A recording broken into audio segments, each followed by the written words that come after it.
Yo, it's Tuesday evening and it's just after 6 p.m. UK time. It's a spiritual discussion program.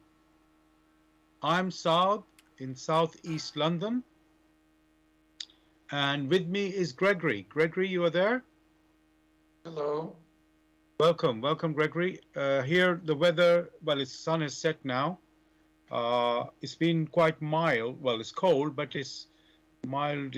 I think it was 12 to 14 degrees, according to my car. Um, and also a bit bright and sunny today. How is it where you are, and where are you today? Just exactly the same thing you just described in Brussels. Okay, very good, very good. Welcome, listeners. As I said, this is a spiritual discussion program. The aim of the show is to introduce you to the spiritual knowledge in the light of truth, the Grail message by Abdushin. And we have a topic for discussion. The topic tonight is redemption. Redemption.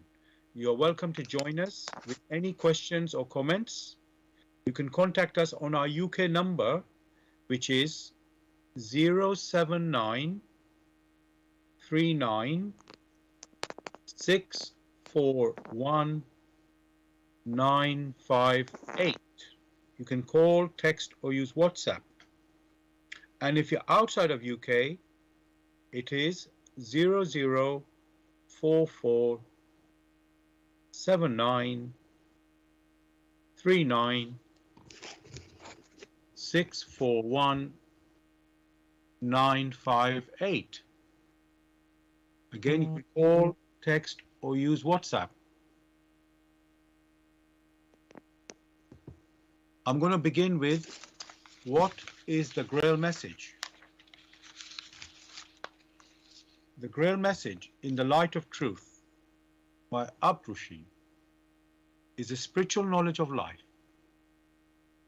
It offers an explanation of the world, a picture of creation on the basis of natural laws. Its lectures contain valuable basic elements as a help in life.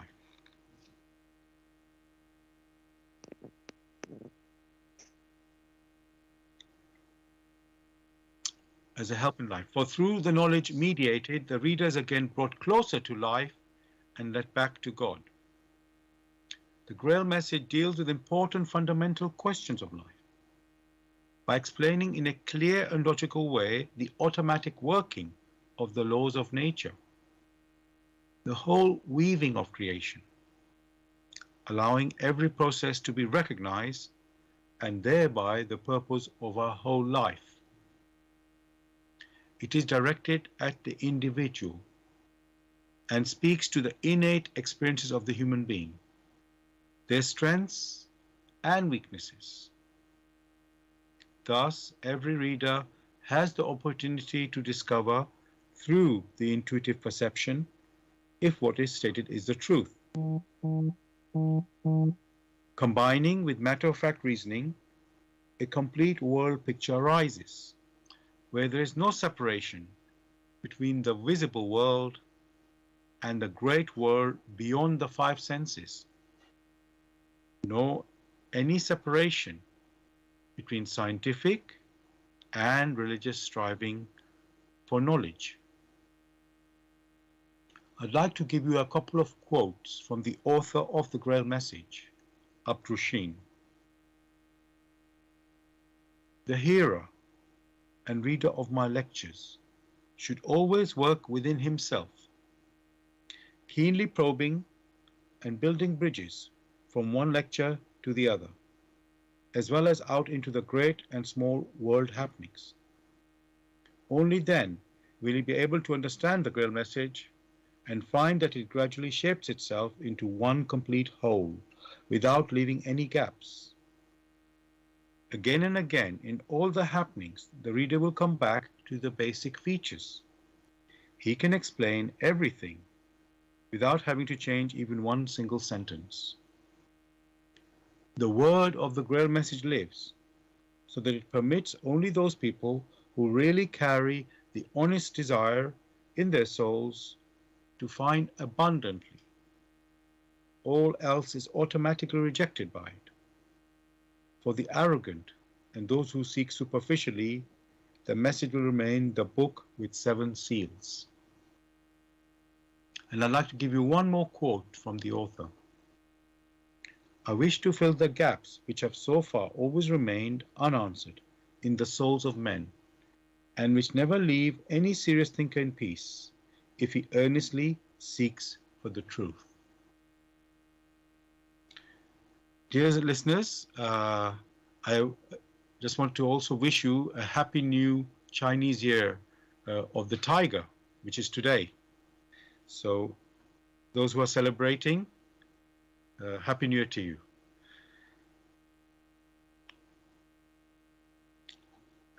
Just to remind you again, listeners, the topic we are discussing for tonight is redemption. You're welcome to join us with any questions or comments. You can contact us on our UK number, which is 079 39 641 958. You can call, text, or use WhatsApp. And if you are outside of UK, it is 0044 79 39 641 958. Again, you can call, text, or use WhatsApp. Gregory, as usual, so the topic we're discussing tonight is redemption. So I looked in the dictionary, the meaning of redemption, and this is what I found. It says the action of saving or being saved from sin, error, or evil.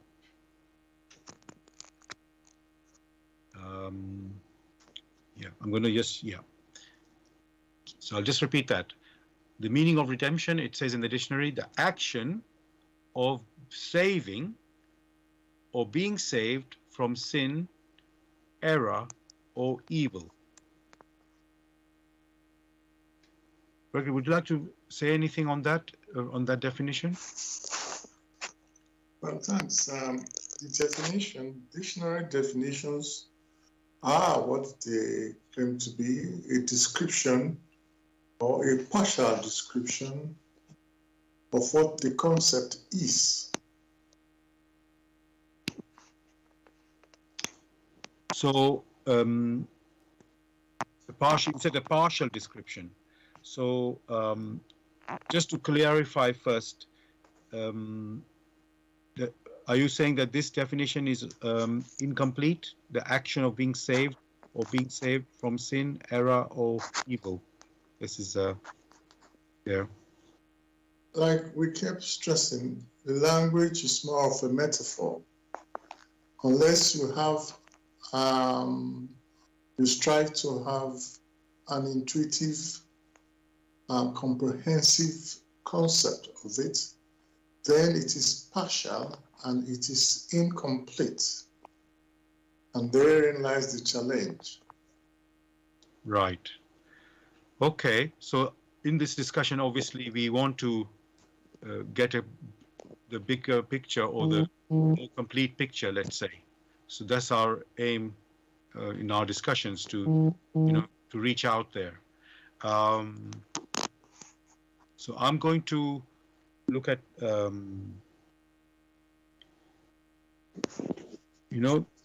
okay, so let's see this. It says saving ourselves from the action of being saved from sin, error, or evil. Maybe I'll ask a silly question at the beginning, Gregory, in here. Can we ever stop committing sin or error or evil, Gregory? Is it possible? Well, the question therefore should be, what is sin and what is evil? If you know what it is, hopefully one may find a way of ensuring that that does not happen.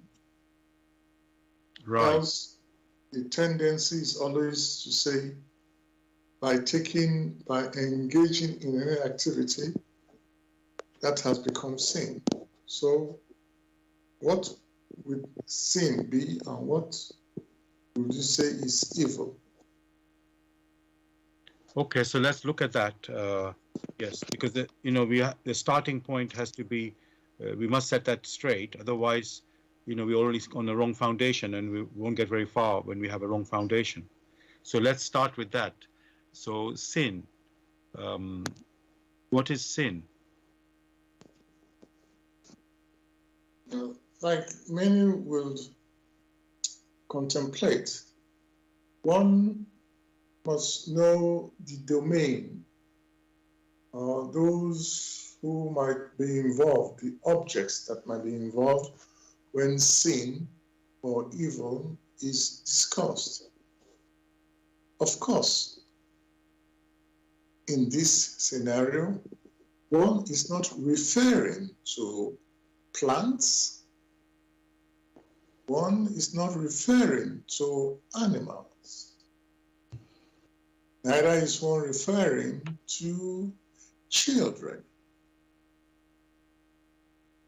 Wherever responsibility sets in, then one may consider activities along that line. But the key here must be,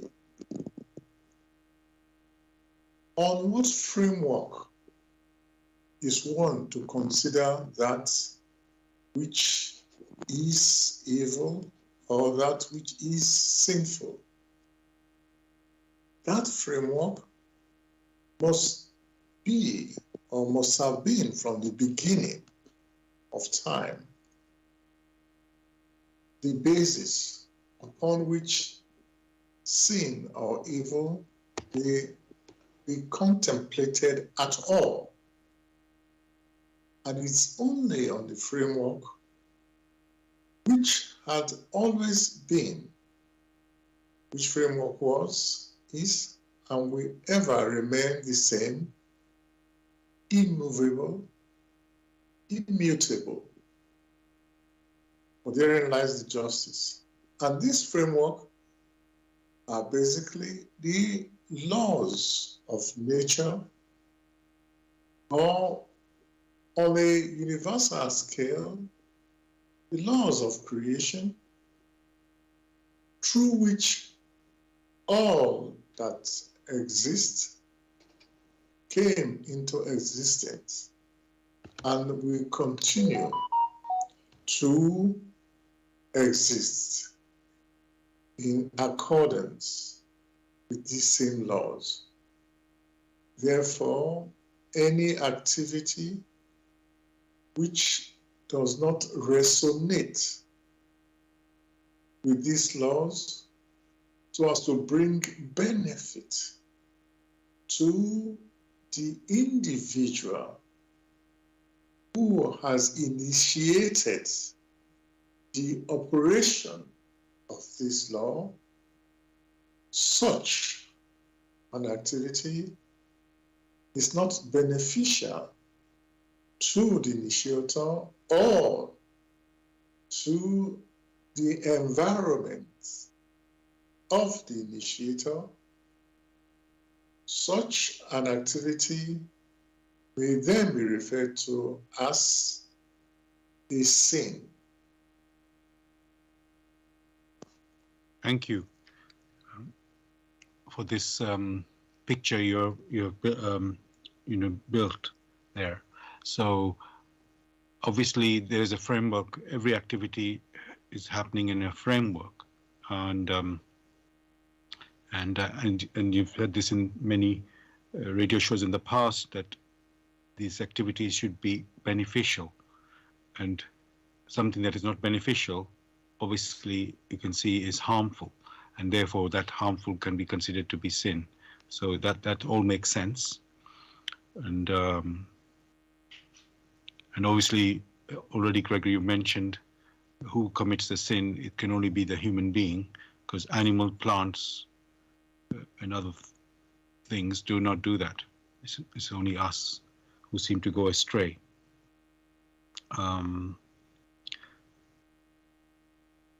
So when we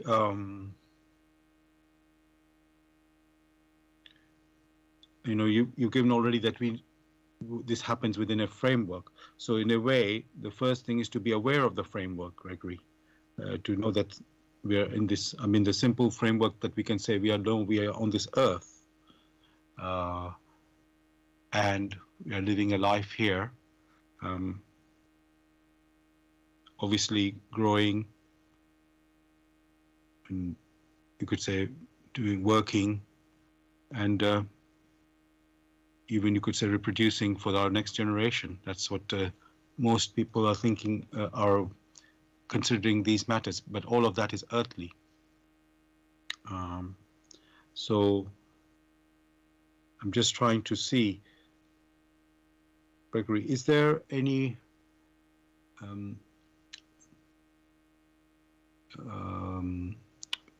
we have earthly laws. Let me talk about earthly laws, actually. Let's go through that first. If we break earthly laws, is that a sin? If those earthly laws harmonize with the laws of creation, then in that scenario, a violation of those so-called earthly laws also has an impact on the laws of creation, and therefore one will say is not beneficial. If, however, those earthly laws do not resonate with the laws of creation, then a violation of the earthly laws has no impact on the individual. For in that particular scenario, those laws are just superficial. They are not deep enough to bring any meaningful returns on the individual. Thank you for that. Now, Gregory, I want to think about relationships where, within the family or within, let's say family, it's more easy to look at. Let's talk about two individuals within a family unit having an interaction, and where one person does an action which the other person who receives that action considers it to be harmful to them. So the other person considers it harmful. Does that automatically mean that is a sin by the first person who did that action? In this particular scenario, people are comparing their activities. That means they are using themselves as frame of reference. Most of the time, the frame of reference turns out to be wrong because it's being prejudiced and it is one-sided. For it must be considered based on the laws of creation, rather than on the laws which may change every second. Gregory, just there was a word that you said, I missed it. Did you say prejudiced? There was something. Yes. Is that prejudice? Is that like prejudice? I just didn't quite get it. Okay, yes. I got it now. Yeah. Okay. So, right.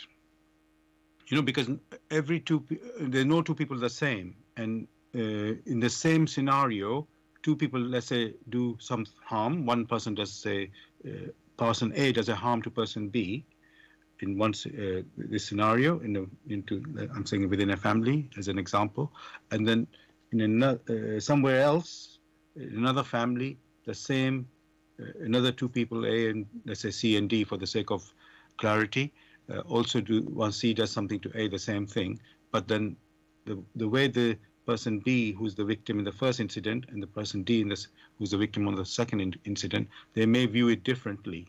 That's why I was asking if this is in every case, when somebody considers they have been harmed, that it is a sin, or the sin is not defined by a human definition, rather, and the framework is a greater frame, if I can say that way, a universal framework. Maybe that's a better way to put it. The framework of the laws of creation are alive, whereas between two people or a group, they keep making the laws and changing them as they go along. Therefore, with such, you cannot rely implicitly that those framework which they held a few moments ago will not change to something else. And as time goes on, will not keep changing. So yes becomes no, and no becomes yes. That is not what is referred to.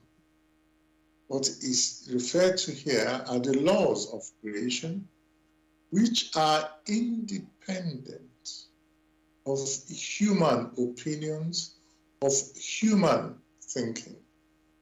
For only through these laws was the human personality, or so-called the inner core of the personality, which is referred to as the spirit gem, only through these laws was it able to become conscious of its environment and subsequently moving towards self-consciousness. Thank you for that clarity, Gregory.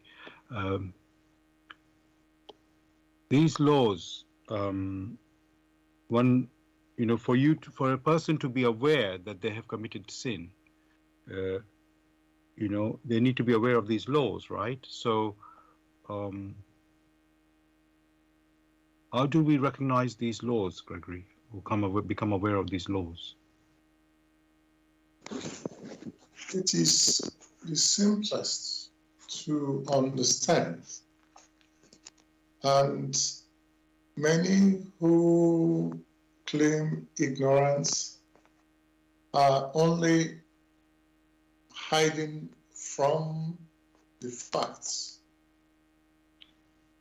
For many, what they do not wish others to inflict on them, then they themselves should not inflict such on others, be it personal, be it the environment. What should be very clear is that which is beneficial on a superficial base may look harsh, but on deeper reflection will turn out to be helpful in jolting the others into greater vigilance and into greater mobility. Thank you. And what you said, Gregory, straight away it reminded me about the saying of Jesus, love thy neighbor as thyself, or treat thy neighbor as yourself, or there was another way of saying which I've just somehow slipped off my mind. But yes, treat others as you would be treated, like to be treated. So something like that. So, so it's like common sense, isn't it? It's, when you think about it. Now, Gregory, let's say the person has committed sin. He recognizes now that he's done that. So because the topic tonight is redemption. So is that first step of redemption, is it involving confession, meaning that you admit that you have committed this sin? Is that the first step in redemption? It is a helpful step for one to recognize in humility that activity he or she was engaged in have been harmful to others and thereby will be harmful to it here or hereafter, sooner or later. So in that particular recognition, it is the beginning of so-called redemption. Thank you. I just straight away, as you were answering, another question came up to me. So when this, you could call it recognition of the committing the sin comes into your mind, do you declare that openly, or you declare it to the person that you have, committed the sin against, or do you just keep it to yourself? In this scenario, many assume it has to be referring to another personality. That may not be the case. It could be referring to even thoughts which one has spawned. Here, in that case, are you going to reveal the thoughts which you yourself have spawned deep within you to another person who is oblivious of these thoughts, which thoughts themselves were attracted by others and subsequently has caused some catastrophe far away from you? So, in the world of matter, which is filled with activities, one is able to commit terrible deeds, harmful deeds, even when one is not physically there. So, for many who are so quick in revealing or speaking to other people over things they don't even understand, because in their increasing maturity, they have now come to see that some of the activities were not in accordance. It is good to harbor in silence that thought of repentance deep within, and subsequently, when that thought has gained pressure, it is also good to be able to express oneself, not to individuals per se, but to the whole of creation.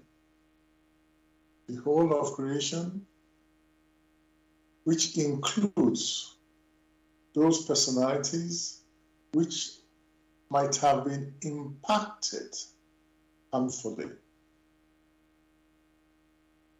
Thank you for your answer, Gregory, because I thought if you just kept it to yourself, what you have recognized, and you don't the people that you, in whichever, of course, it depends on the scenario, what we are talking, what is the sin, what is actually specific in that sin. And obviously, if you've harmed a person, then and you don't say anything to that person, just keep it to yourself that you did something wrong, it would be strange. So thank you. It's like you have to live in the real world. What is actually happening, that's what you have to deal with, not just only stay in your mind. So thank you for that answer. Dear listeners, you're listening to Bless Radio. It's the Tuesday evening spiritual discussion program. The aim of the show is to introduce you to the spiritual knowledge in the light of truth, the Grail message by Abdushin. If you are interested in knowing more about the Grail message or want to get a copy of the Grail message for yourself, you can go to this website, which is www.grailmessage.com. I'll spell that. www.grail, Grail, message, MESSAGE.com. And you're listening to Bless Radio, which is, we are broadcasting on Bless Radio 1, the number 1.com. Also on YouTube, you can go to youtube.com and type in the search box Bless Radio 1, again the number 1, and space live stream. That's for the live show. You can also listen to the recording of this show. Again, go to youtube.com and type in the search box Bless Radio 1, again the number 1, space Grail message, space the topic of the show, which tonight is redemption. And also we're broadcasting on zeno.fm/Bless Radio 1, again the number 1. That's Zeno. Zeno is spelled ZENO.fm/Bless Radio 1, the number 1. And the topic we're discussing tonight is redemption. You're welcome to join in the discussion with any questions or comments. You can contact us on our UK number, which is 07939 641 958. You can call, text, or use WhatsApp.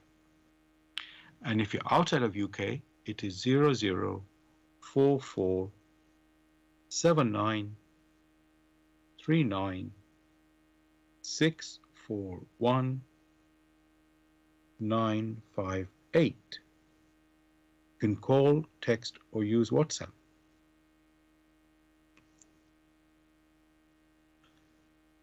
Gregory, we talk about the laws of nature or laws of creation, in every show. And I'm just thinking, every activity happens, through the laws. We have come about, came into existence through the laws, and every action that we do, it works within the laws. If we, decide not to, you could say, do anything in regards to our sin that we have done, what happens? So, what happens if we do not take just harm, we have harmed, and we do not feel, maybe, I don't know if we even let's say it, and let's look at different approaches here, Gregory.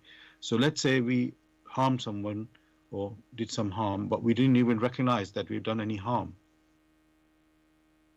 So there would be not even a thought to say sorry or to do something about that.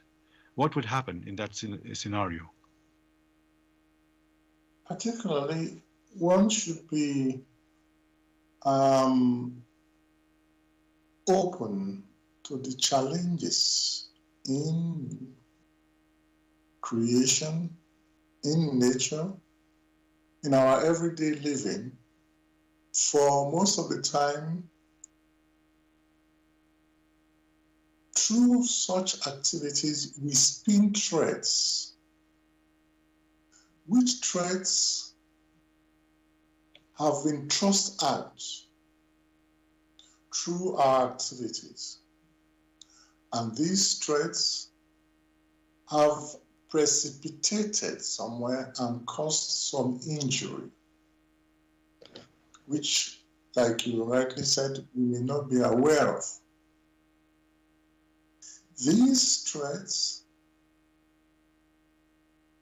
may be so dense, and because these threads originated from us,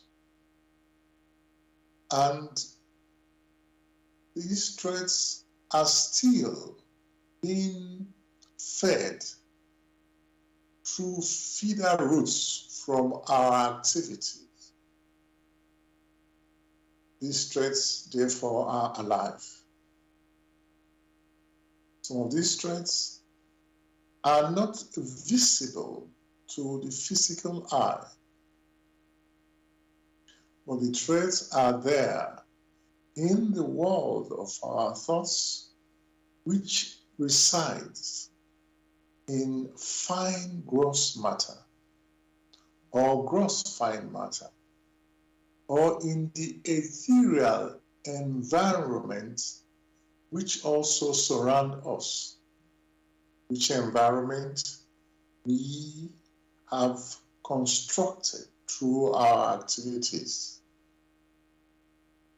Therefore, these threads are still there, and they move around. They are being attracted, or they attract others in accordance with their homogeneity. It therefore means that if these threads are that of evil volition,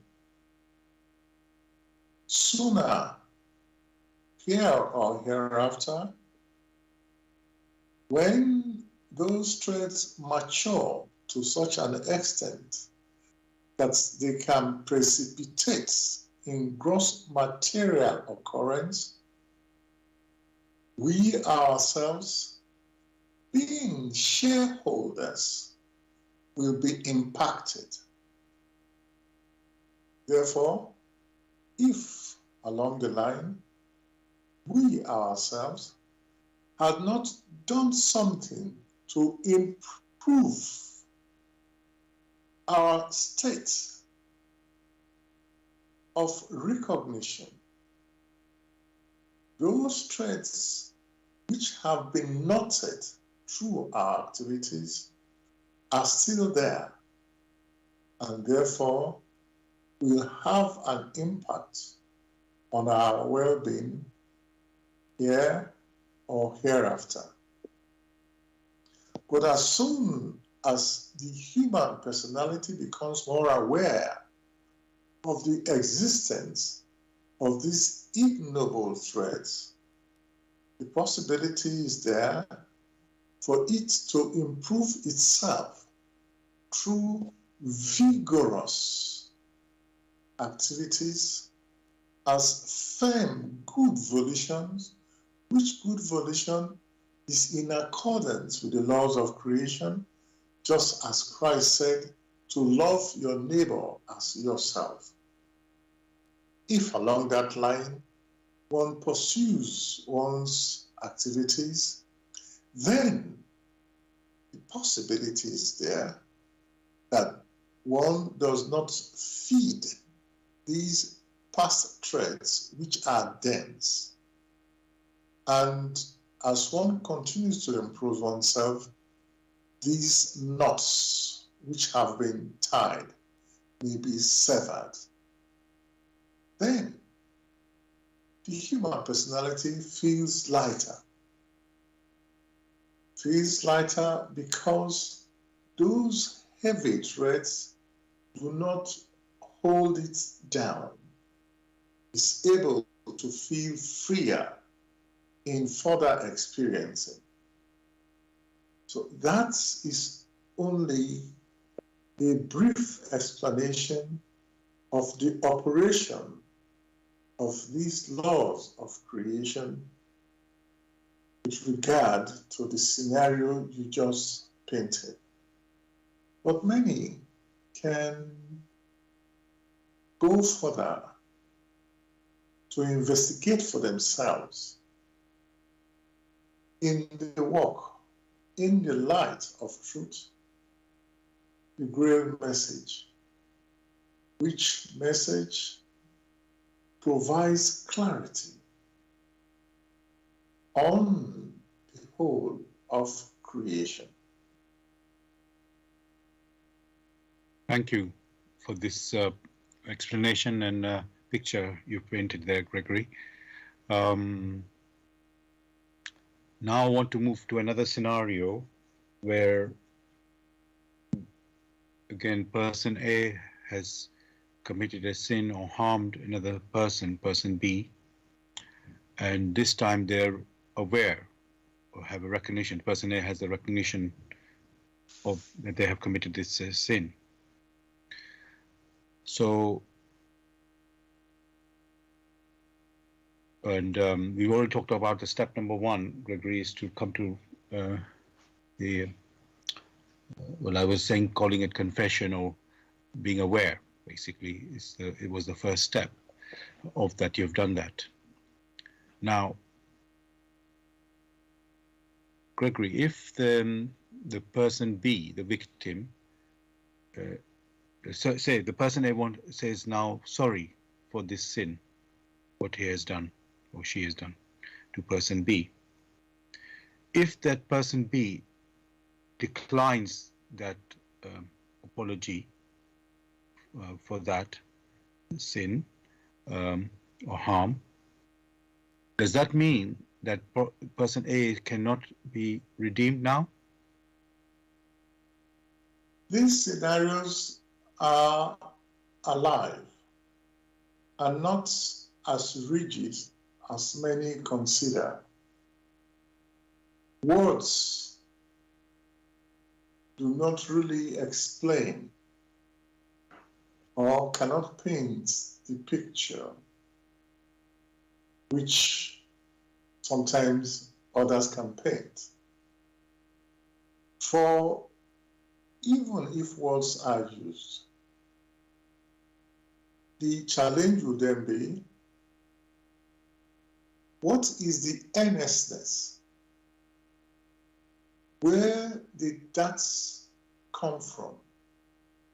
Is it from deep within the heart? Or is only to be said just to ensure that the other person does not revenge? All this many are able to see, and yet many rely on the spoken word, and that's the end of it. It all depends on how the person who, like you said, confesses and says sorry. It depends on how that has permeated his intuitive or his or her intuitive well-being. It is at that level that that which is genuine becomes true. If at that deep level it is intuitively felt and expressed, then the severity of the returns is curtailed. The other person who has been impacted, though being tied to you through that injury, if he or she hasn't come to that level of appreciation, then they themselves may well be attached to you to some extent. So they themselves may yet turn out to carry such unforgivable sin in not severing that connection, which connection came into being as at the time you were at a state of immaturity, but now have realized it and done the best you can to make amends. Thank you for that, Gregory. I've got so many questions on these points now. So I want to just, continue about, let's just continue with another scenario, just to keep building this, understanding of redemption.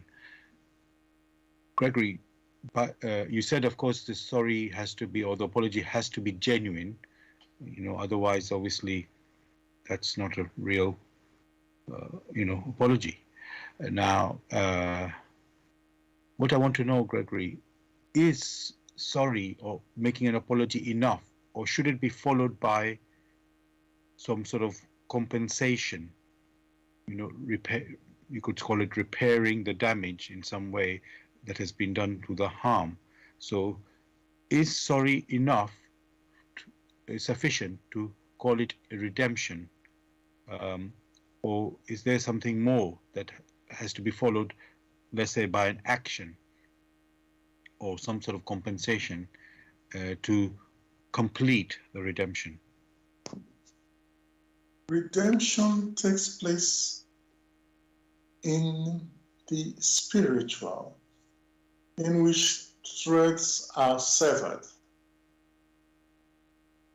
How those threads are severed, the genuineness of which also follow in accordance with the laws of creation,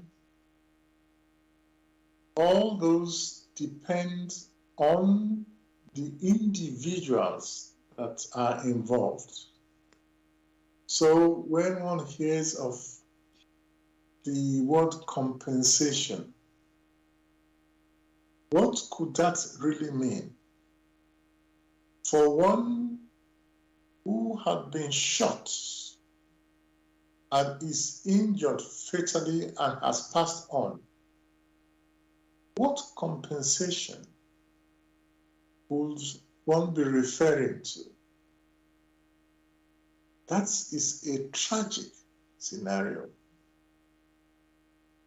What compensation are you to pass on to another who has left the earth?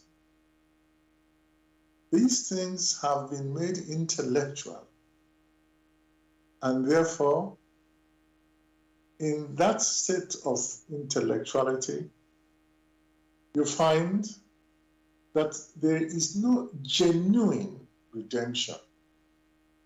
All these are superficial, which cultures have adopted just to give the impression that it is well. As a matter of fact, it is not well.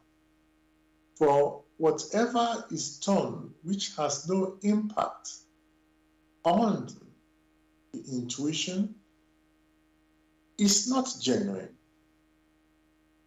because spiritual control or consequences only have their basis on that which is spiritual, and the language of the spirit is that of the intuitive perception. So one must start from there and not tie everything to, in quotes, compensation in terms of monetary values of gold and silver. I want to thank you for that, Gregory. There's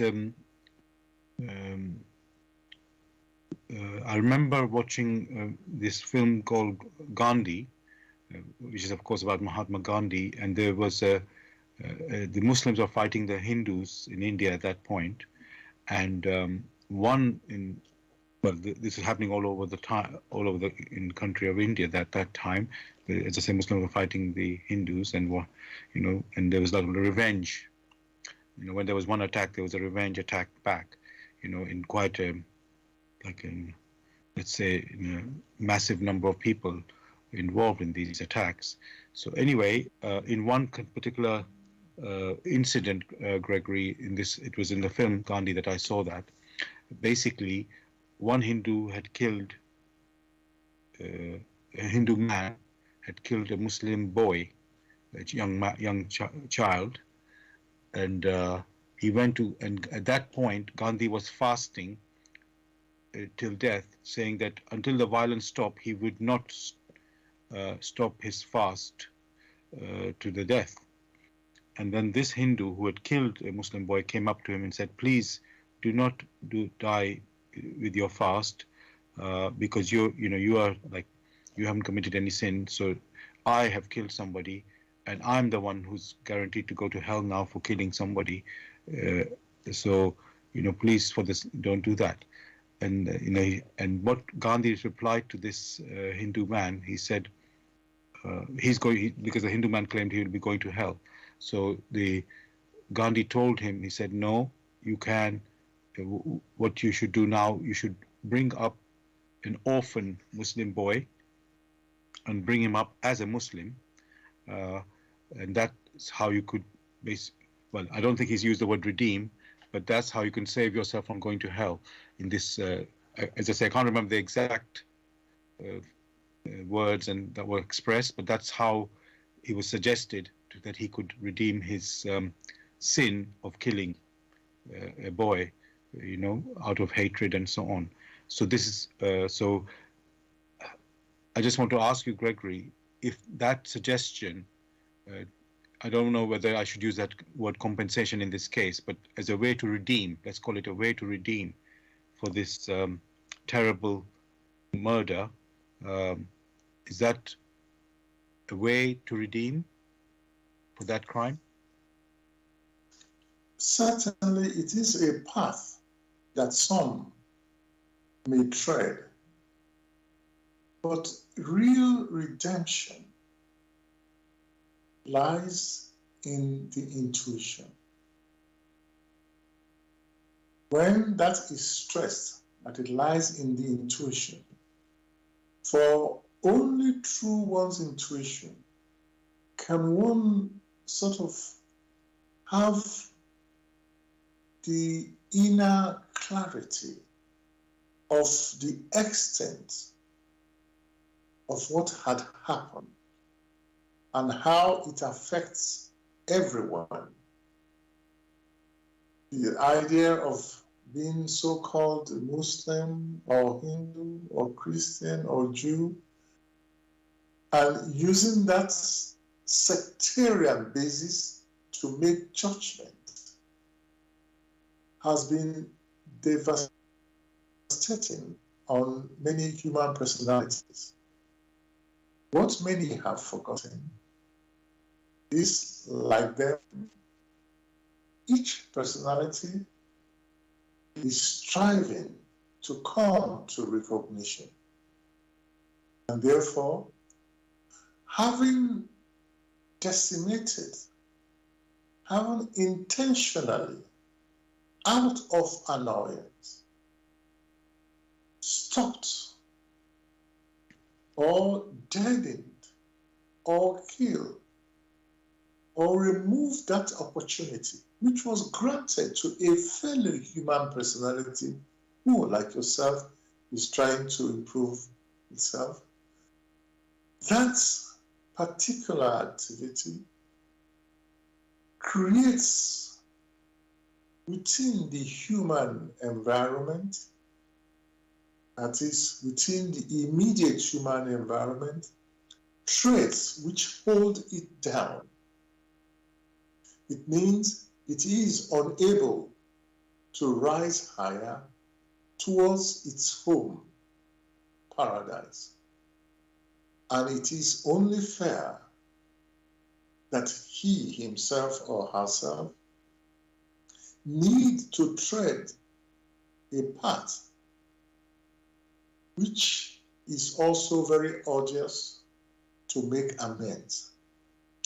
That path could be taking another human personality in a similar scenario and striving to ensure that other personality is well catered for and grows in an environment which is then conducive, because he himself initially had created or had allowed himself to be permeated with such thoughts of hatred. His first step is to annul such forms within himself and around himself, and to permit others to enjoy what he himself has enjoyed as a grace. So the paths are varied. Therefore, it will be wrong to hold on to one instance that Gandhi has given. Another example, which one could stress, is that of the scenario which is very common nowadays, where some, maybe women or something, they destroy the growing body within them for one reason or the other. What then happens? That is very well recorded.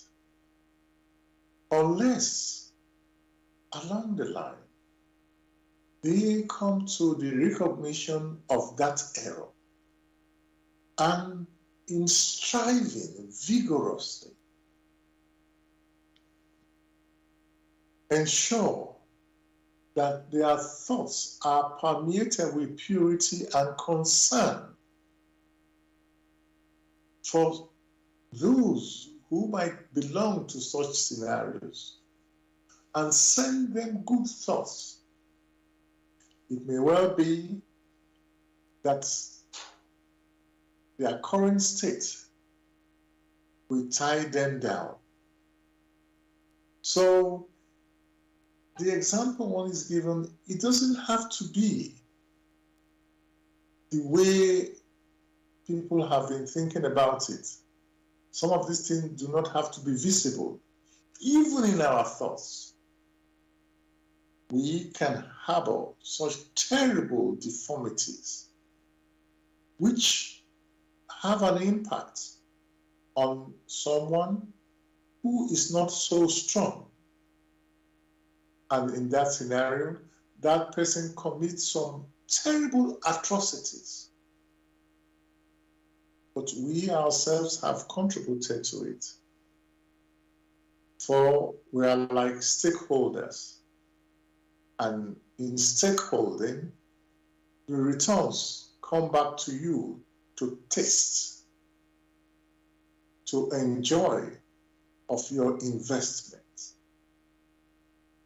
So, in these scenarios, there must be the concept of having an all-embracing picture, which is intuitive. In that way, many a thing will not even precipitate or take place in creation anymore.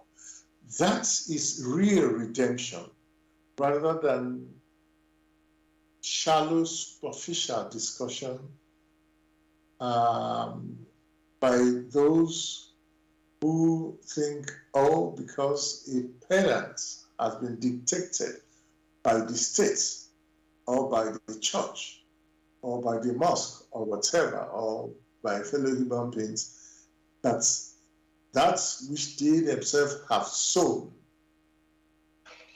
has been forgiven.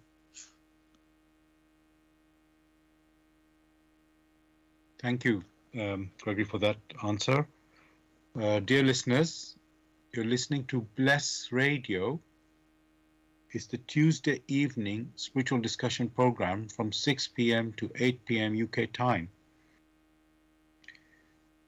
The aim of the show is to introduce you to the spiritual knowledge in the light of truth, the Grail message by Abdrushin. If you are interested in knowing more about the Grail message or want to get a copy of the Grail message for yourself, you can go to this website, which is www.grailmessage.com. I'll spell that, www.grail, Grail, message, MESSAGE.com. And we are discussing the topic redemption. You are welcome to join us with any questions or comments. You can contact us on our UK number, which is 079 39 641 958. You can call, text, or use WhatsApp. And if you're outside of UK, it is 0044 79 39 641 958. Again, you can call, text, or use WhatsApp. And we are broadcasting on Bless Radio 1, the number 1.com. Bless Radio 1, the number 1.com. Also, we're broadcasting on YouTube. Go to youtube.com, type in the search box Bless Radio 1, again the number 1, space live stream. That's for the live show. You can listen to the recording of this show by going to, again on YouTube, go to youtube.com, type in the search box Bless Radio 1, again the number 1, space Grail message, Grail message, and then space the topic of the show, which tonight is redemption. And of course, you can listen to our previous shows as well. And also, we're broadcasting on zeno.fm/Bless Radio 1. And Zeno is ZENO.fm/Bless Radio 1. Gregory, again, looking at this understanding of this discussion tonight on redemption,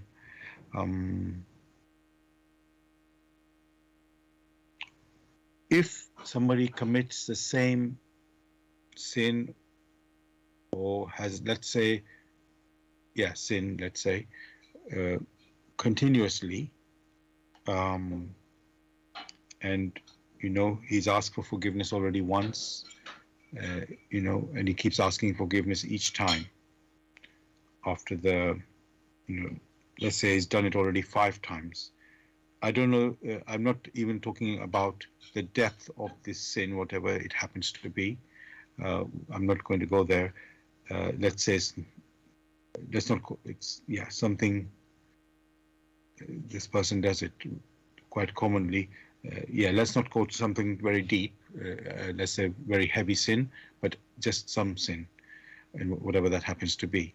So, Gregory, does it mean when the person keeps, asking for forgiveness and it's happened 5 times already, should,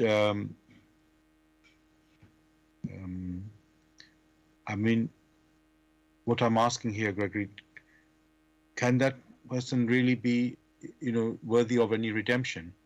in this matter, because or it's like almost you think that this, when he asks for forgiveness on it, it's like a meaningless in that, or it appears that it's a meaningless action in terms of forgiveness. So should it be accepted? I would say something like somebody that repeatedly keeps making the same, I don't want to say the mistake, but some fault. So some sort of fault. Yes. You said somebody.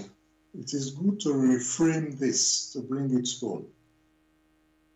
Let's say that somebody is us.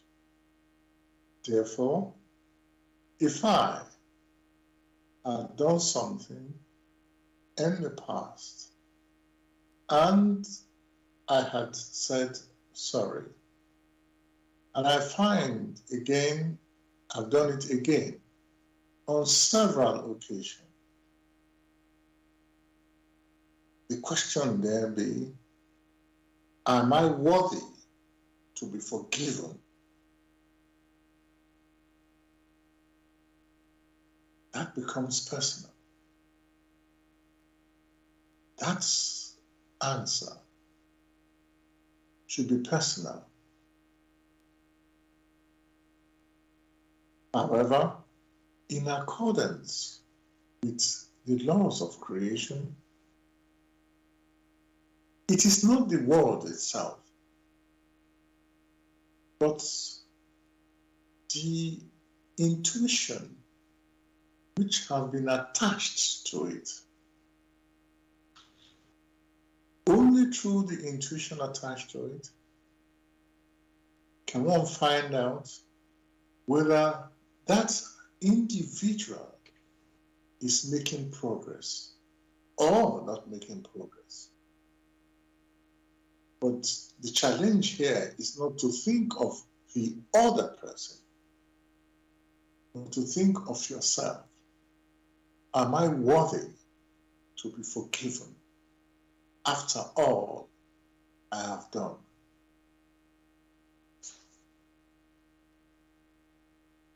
Thank you, Gregory. The way you have looked at this or answered the question, when you put yourself in that situation, it's suddenly things look different than when it's somebody else, because you stand away when you are looking at someone else. But when it's you involved, you look at it, let's say, more seriously or more seriously at the point. So straight away you think, oh, if it were me, what would be this? What would be how it would have to be dealt with? So by being neutral, we can look at things objectively, obviously, but also come to the answer with clarity rather than our own prejudiced, ideas or somebody else's prejudiced ideas. So thank you. Gregory, another question I want to ask. Again, we're just following these sort of scenarios. Can the redemption, Gregory, take place in this one same earth life that we are in now, let's say, or would it be in the next world or even in the next earth life? Because we are aware in our discussions in the past about reincarnation. So can we redeem only in this one earth life, Gregory, or in the beyond, or even the next earth life? Very simply, one can say in all. For the key thing here is the decision made by the individual in the line of maturity.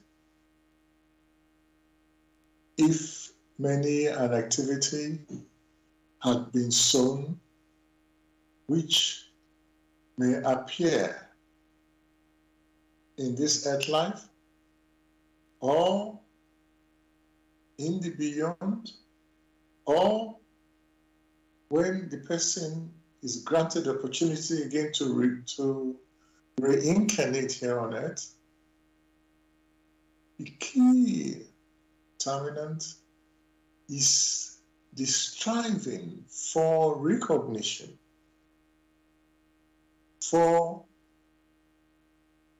the scenario of that personality through the experiences, through the returns that it, the personality, to challenge it to awaken in vigilance. The possibility is always there that that human personality, in its attitude, awakens. In that state, many a thread which would have struck him so severely, in their returns, those threads are severed.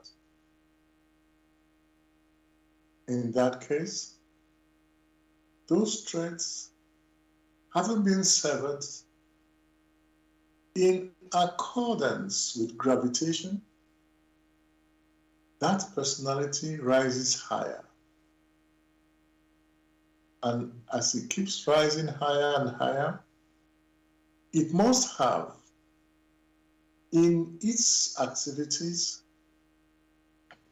redeemed itself. For it has put into creation that which will be a counterbalance through its further efforts to that which it had done in the past. That is why those threads were severed. In that case, the scenario which it is now involved is different. Were it to return back to the earth, it could also be that it was a voluntary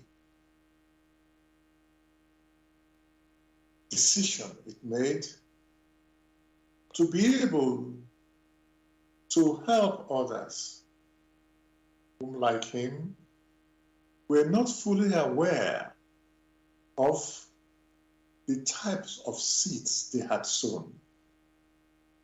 Therefore, it is fully prepared, whatever the challenge is, because he himself or herself bears pure love, unblemished, in striving to be of help, to be of benefit to fellow human spirits who, like him, had set out from the paradise of man as an unconscious spirit gem who had traversed from the spiritual realm unconsciously and had come through the so-called animistic realm, entered the world of matter, gradually became conscious of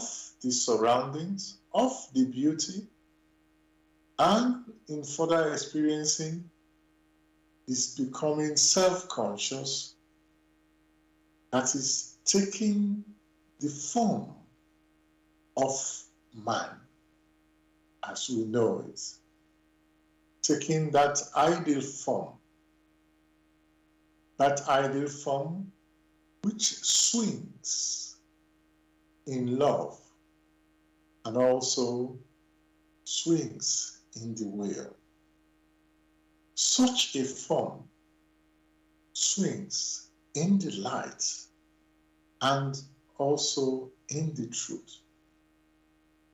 In that scenario, you will find there are some who, whilst here on earth, are willing to take whatever the challenge is in order to bring further understanding to fellow human spirit. So when one encounters such, and see them in a scenario of suffering, yet they persist, it does not mean that they themselves have done that which is wrong or have sinned, but they themselves have taken upon themselves to the challenge in bringing joy and happiness to others who, like him, also had left paradise. Thank you for this answer, Gregory. I want to look at another point now, atonement, and as part of redemption.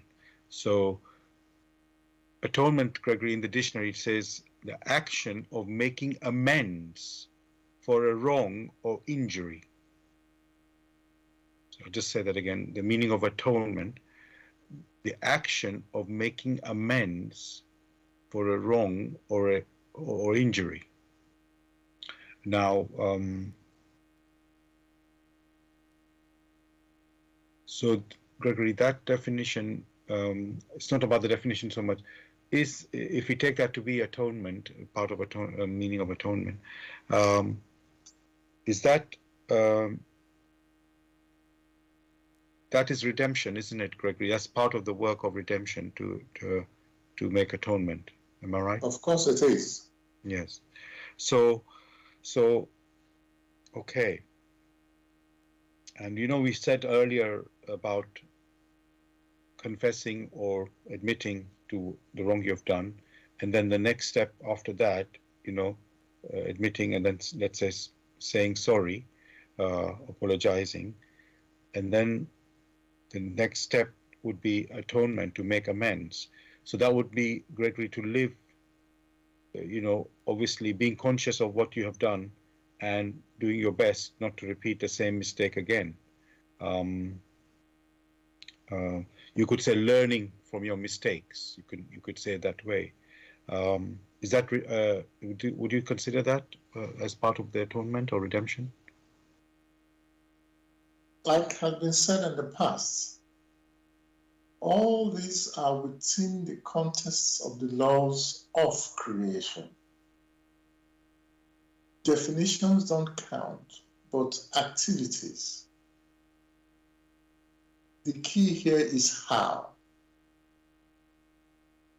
If one pursues a path which may not be classified as atonement, but in their personal recognition, I've come to the realization of why many have these type of challenges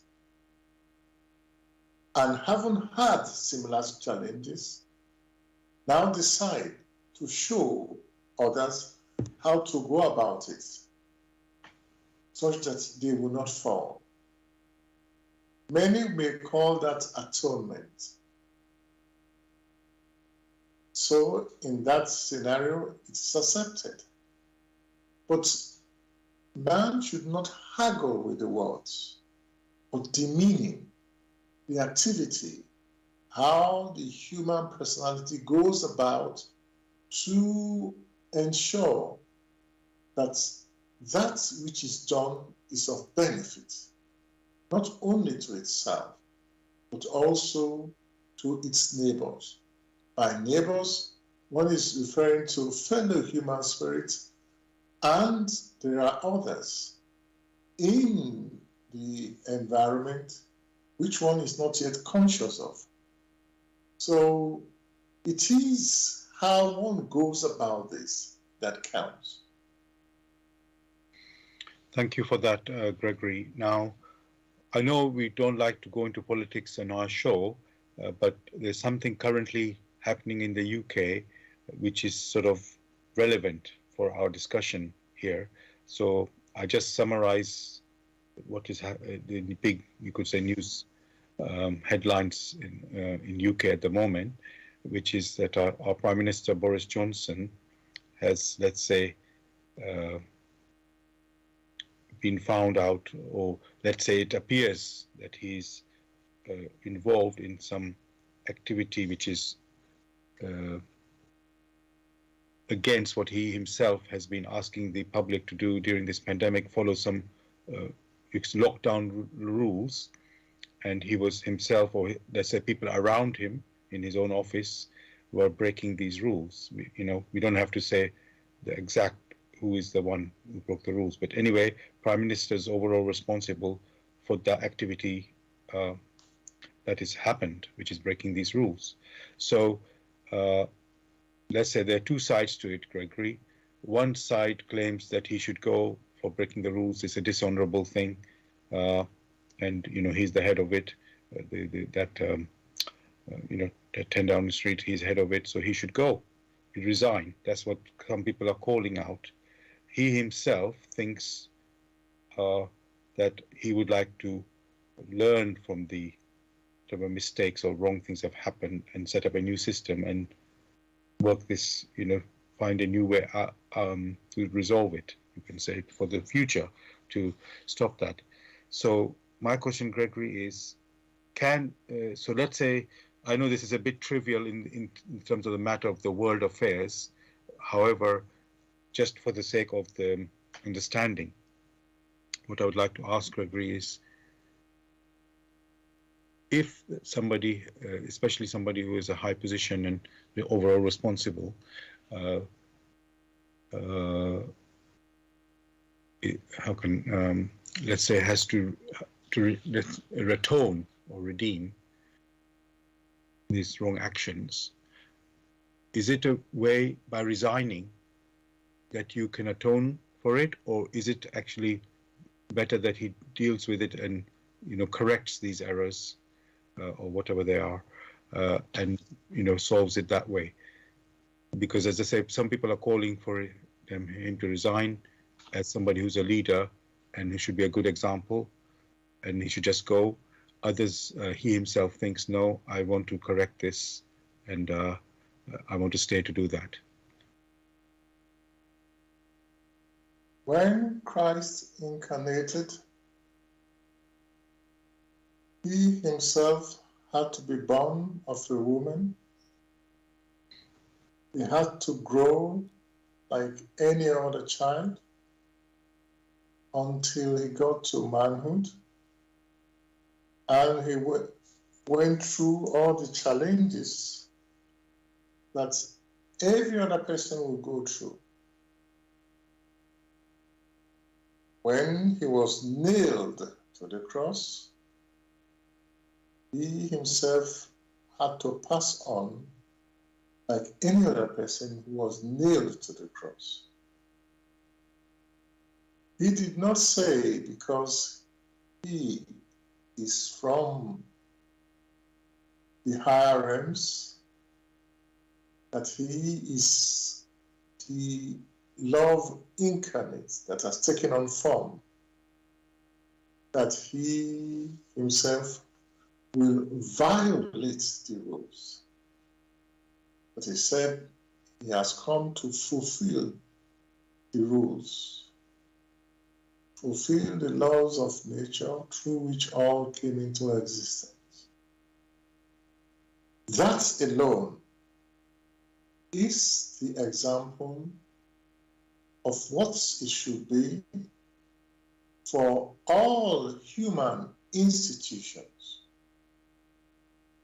Whether the Prime Minister follows it or not becomes his own challenge.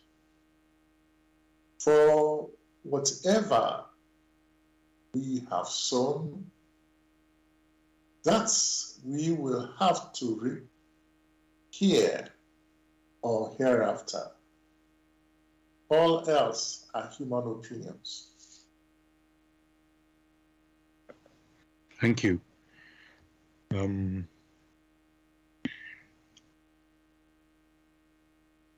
just thinking, actually, yes, let's follow from what you've said there, Gregory, about how Christ set an example. And so I want to say, Gregory, Christians believe, or let's say many Christians believe, that Jesus died for their sins, and they will be redeemed by recognizing Jesus as their Savior. And so I just want to ask how that can be. Again, these are questions which each person must ask themselves. When redemption is talked about, it means one must have tied a thread. Which thread holds him or her down? But in the first instance, through the activities of Christ, it is very clear that he did not commit any crime, did not do that which is wrong. The question should then be, do you redeem that which is good? If the answer to that is unbelievable, that cannot be. Christ, who himself had not sown any bad seed, but has become a victim of his goodness. It is those who inflicted such pain on him in their thoughts, in their activities, who must redeem themselves by an inner change of attitude, not by words, by a genuine inner change of attitude. It is not Christ who needs to change. It is the human personality's attitude and recognition that must change. Therefore, one should now take it back to them. Who should change, Christ or them?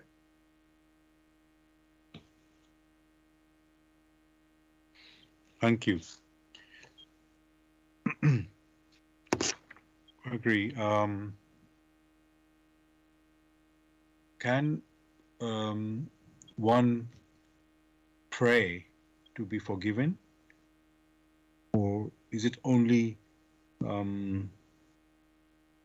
through our, like you say, attitude, change in attitude, that leads to the redemption? Because many people in many faiths, they say they pray.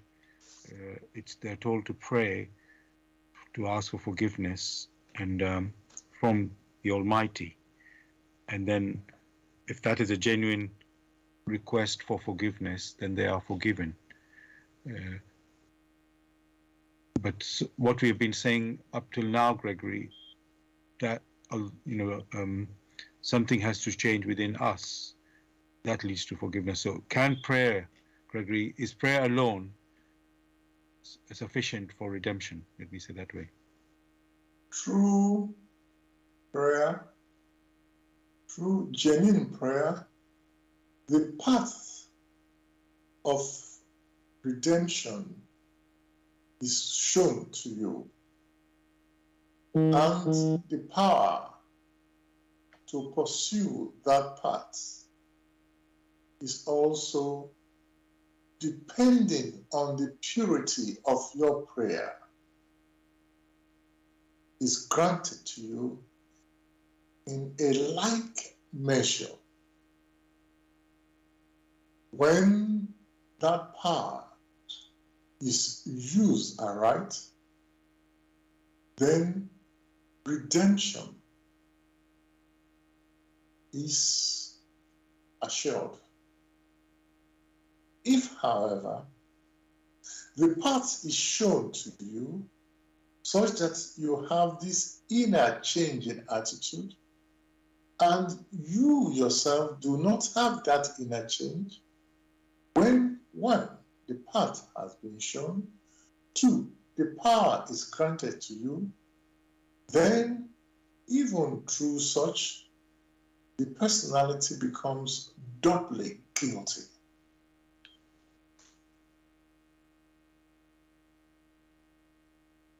Thank you. Thank you for this. Again, your answer there, Gregory. What you're showing is that the way for redemption is a process, and it doesn't have just one ingredient that can lead to it. You need to be aware of all the steps. And although this is not a mechanical thing that you must do this, you must do that, and then you achieve redemption, it's a living process, and but we must not allow ourselves to be deceived by thinking, oh, this is one particular activity that will lead to redemption. That alone is not that's not how it works. So thanks for that. Dear listeners, you're listening to Bless Radio. It's the Tuesday evening spiritual discussion program from 6 p.m. to 8 p.m. UK time. The aim of the show is to introduce you to the spiritual knowledge in the light of truth, the Grail message by Abdrusheen. And if you are interested in knowing more about the Grail message or want to get a copy of the Grail message for yourself, you can go to this website, which is www.grailmessage.com. I'll spell that. It's www.grail, Grail, message, MESSAGE.com. And we're broadcasting on Bless Radio 1. That's the number 1. Bless Radio 1, the number 1.com. Also, we're broadcasting on YouTube. Go to youtube.com and type in the search box Bless Radio 1, the number 1 again, space, live stream. You can also listen to the recording of this show and other previous shows. Again, on YouTube, go to youtube.com and type in the search box Bless Radio 1, space, Grail message, and the topic of the show, which tonight is redemption. Also, we're broadcasting on zeno.fm/Bless Radio 1. Again, the number 1. And the topic we're discussing tonight is redemption. You can join in the discussion with any questions or comments by contacting our UK number, which is 079 39 641 958.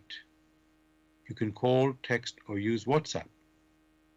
And if you're outside of UK, it is 0044 79 39 641 958. Again, you can call, text, or use WhatsApp.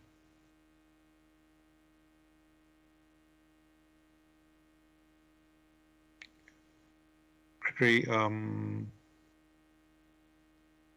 when there's serious atrocities like genocide committed, can the perpetrators ever atone for such a, let's say, heavy crime? Such, as you mentioned, depending on the inner mobility of the perpetrator. Simple example, that was the case of Saul. Saul, who before he came to recognition of his own personal inferiority, persecuted the Christians with such ferocity. However, on his way to Damascus, when conscience came in and he was forced to reflect, there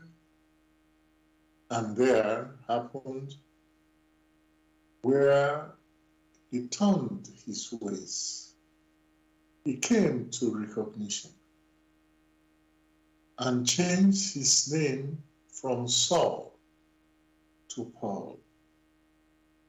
The ferocity which he once used in persecuting others was the same ferocity with which, based on personal conviction, was able to spread the gospel, the good news, from one place to the other until he himself, like Peter, arrived in Rome. Therefore, each personality is granted the opportunity for self-recognition, but it is not forever. For whatever threads man has sown, which is of evil nature, which ties it down, that personality must intuitively sense that here we are in this world of matter,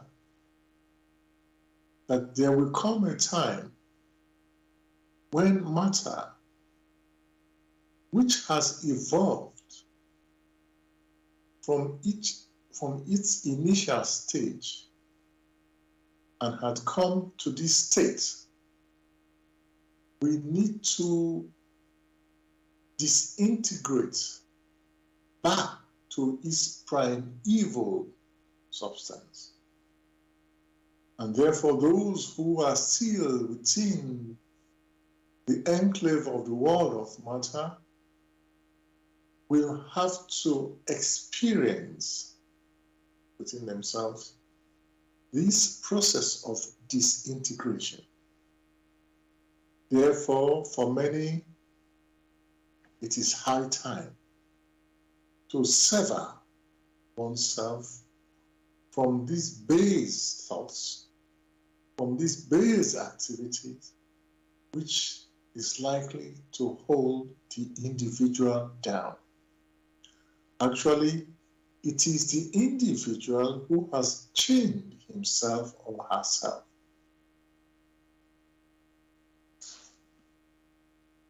Thank you for that, Gregory.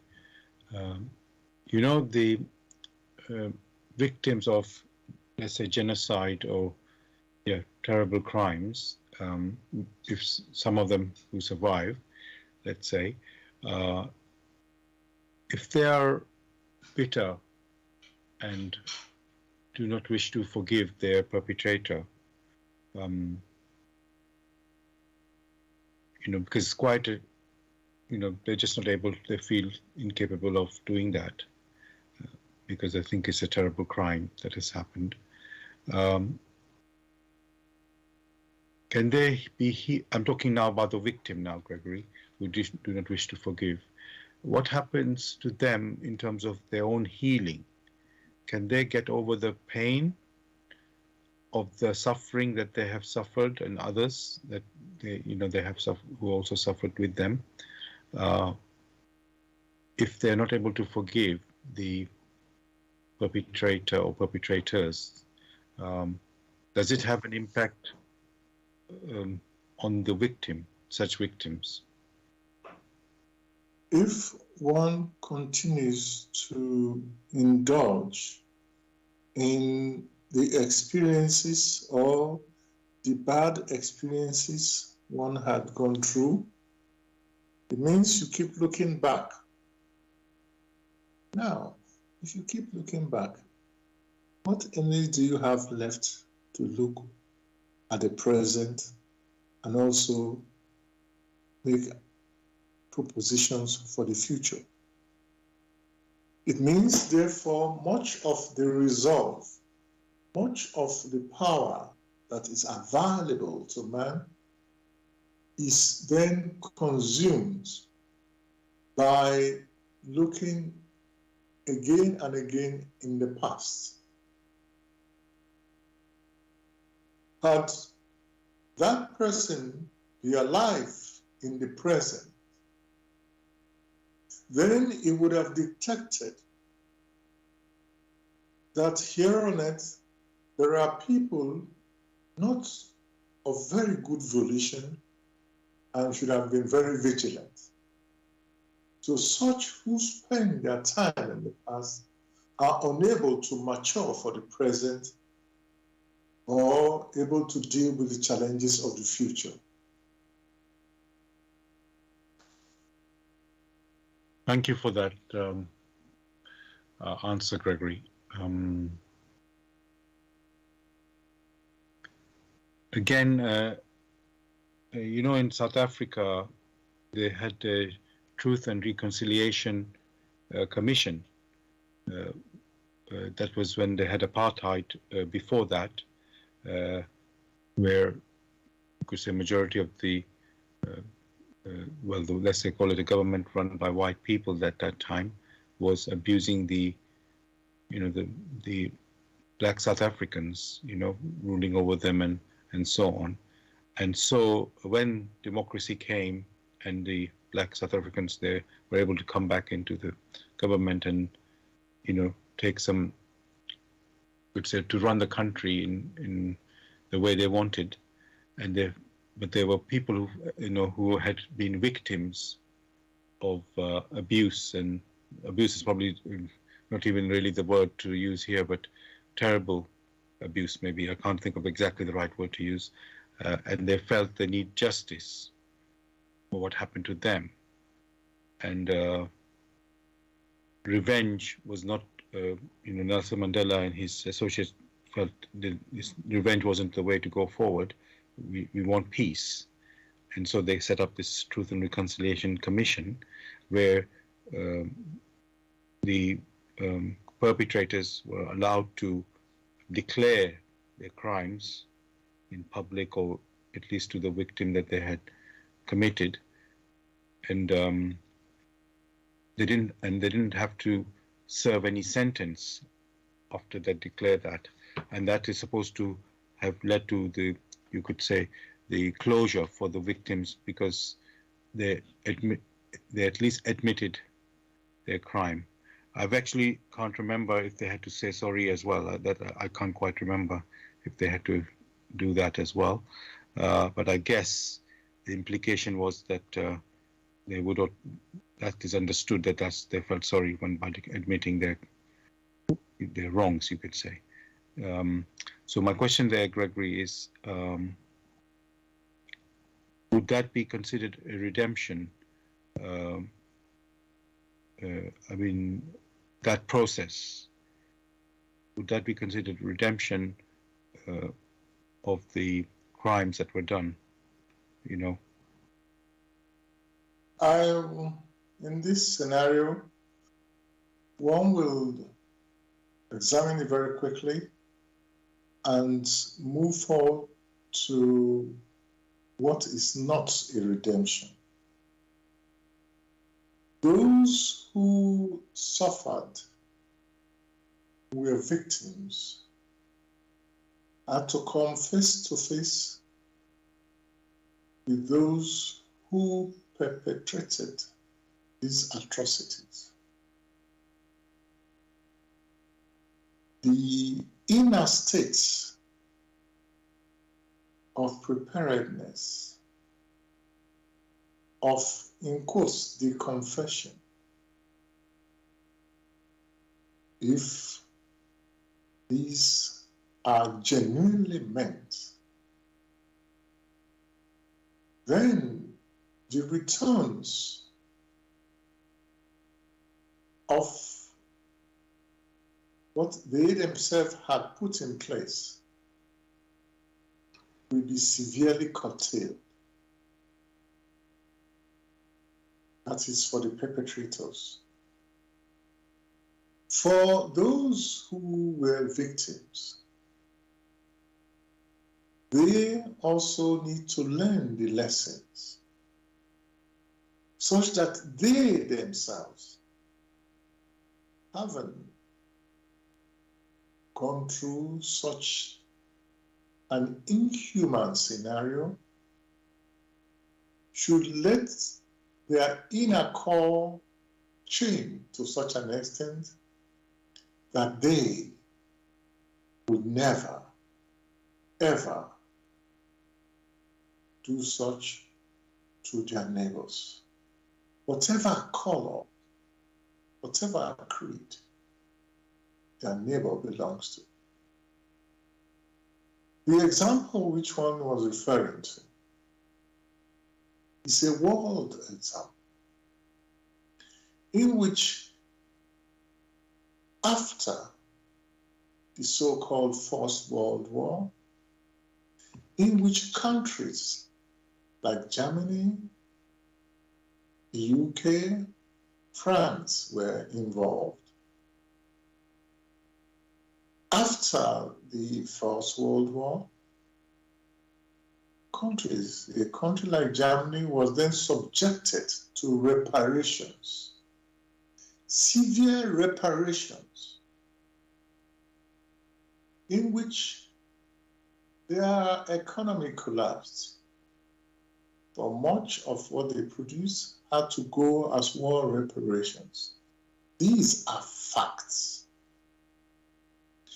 Such a scenario produces undesirable elements. It means some will take advantage of it for their own personal benefit. So in that country then arose a leader who in stealth built up the armed forces, and before too long initiated a war of vengeance, a war so destructible that even those who had subjected it to humiliation were then humiliated.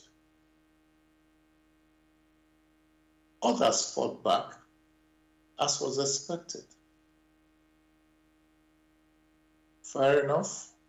Before too long,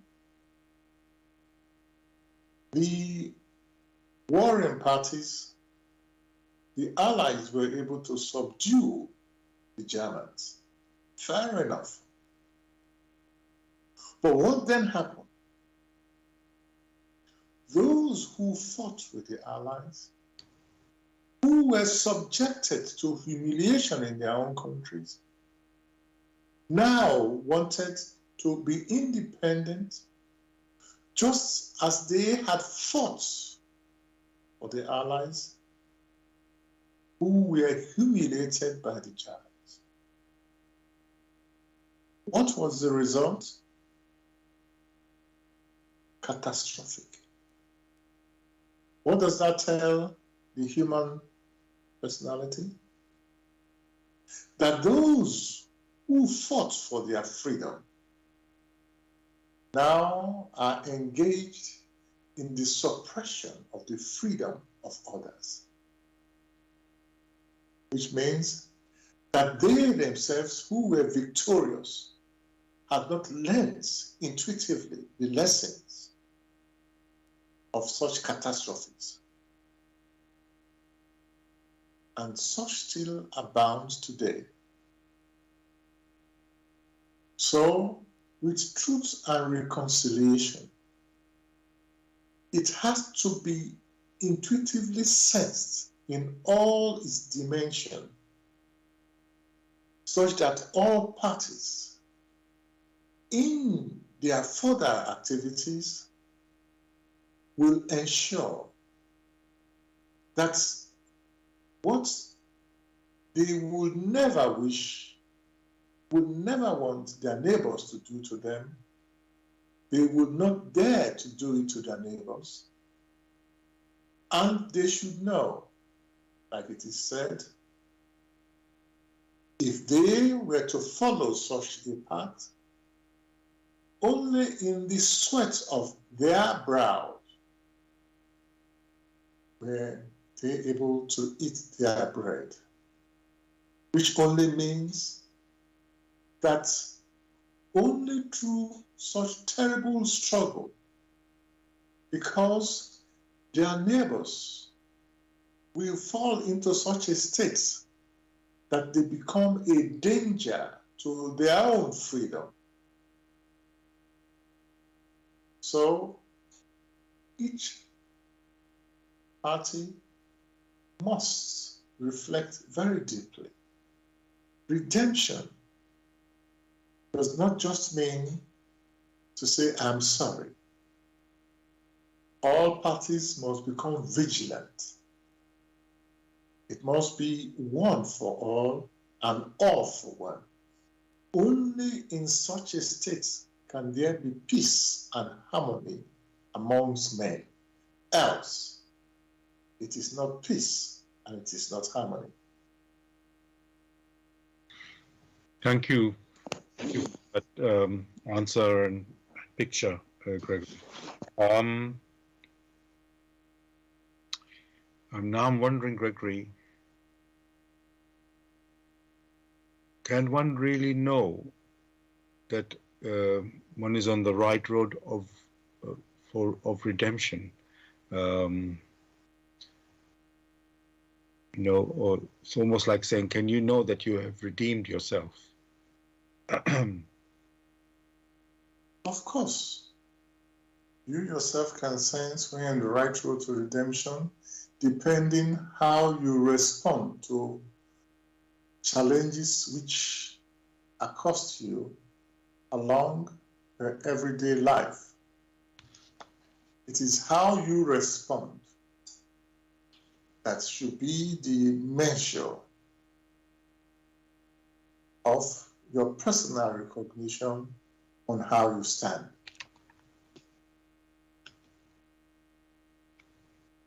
Thank you. And I know we're coming very close to the end of the show now, so I'm trying to be careful about asking another question.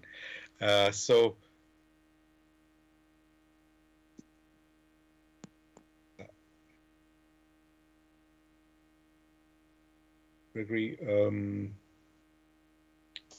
do we have to be conscious, Gregory, of every sin that we have done, or to redeem ourselves, or is it more about just our attitude has to be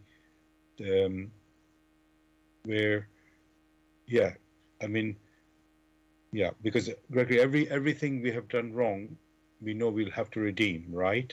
So do we have to focus on that, the 100 things that I need to redeem, or is it something that I should have an